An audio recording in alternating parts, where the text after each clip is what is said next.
Welcome to the second part of our discussion, and today our topic of discussion is about the invasive plant species. Our guest in studio is Keegan. So Keegan, can you just give us examples of sites that are being affected by the invasive species? There are many sites in Kenya that have been affected greatly by these invasive species. We have the water bodies such as Lake Victoria, and as I said before, the Nairobi Dam, and when it comes to forests and national parks, we have Nairobi National Park and both Savo East and Savo West, and the environments around, and also farmlands such as Sagala and most of the Voi and these other arid and semi-arid regions where most of the invasive species grow in great numbers and spread rapidly. Yeah, so for example, when it comes to Nairobi National Park and Ngong Forest, you've seen or you've heard about Lantana camara. That is a plant that it was supposed to be an ornament, but then it has overgrown and outgrown the other vegetation that are around. When it comes to Lake Victoria, it's known that water hyacinth has covered nearly most of its banks and into the deep waters. Okay. And now, how does a plant qualify to be an invasive species?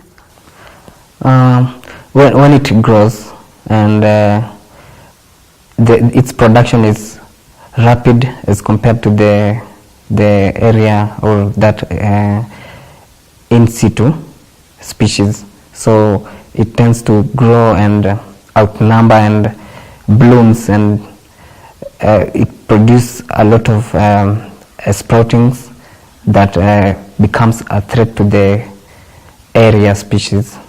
Yeah, that is when it is termed as invasive species. Okay. And what are some of the management strategies that can be put in place in order to ensure that indeed invasive species do not become a threat even in the next 20 years?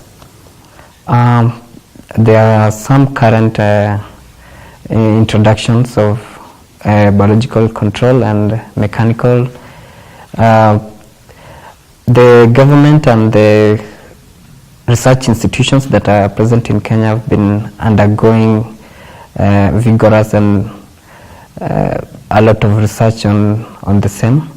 So according to my opinion, if all of us and each and every citizen could participate in providing solutions, that is by either pitching ideas and inputting creativities and innovations in how to use these species in controlling others, or either using them to reduce their numbers, that could be a very good management and control methods. Yeah. And what about the roles of youths in the control of invasive species? I could talk of myself first as one of the youths. As an ecologist, or rather naturalist, I tend to do a lot of awareness and education. In my past experiences, I've been trying to show farmers that I've encountered that this is an invasive species, this is how you could control. And through my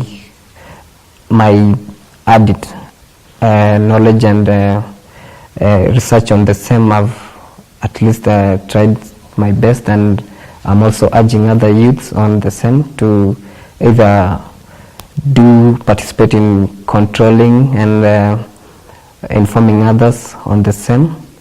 Yeah, that could be best. And also entrepreneurial ideas that come from the same issues and threats of these invasive species could help, especially for you that you are still having strength and good skills in creating solutions and stuff that will help in controlling these species. Okay, so I want you to just face the camera and say your last words to the viewers. Invasive species have become a threat and a menace to the environment. It has affected both the soil and the air and the growing and the development of the current and in situ species, and so it is your responsibility, mine and every other person's responsibility to control them, either through awareness, through education, and any other solution that will help in controlling this. For me, I'm doing photography and filmmaking, that is to create awareness and also to do conservation education, just to control this menace. Thank you. Okay, so thank you so much once again to our viewer. And you have heard from our guest today that invasive species is our responsibility, and so conservation and eradication of invasive species starts from us. Until next time, enjoy your evening.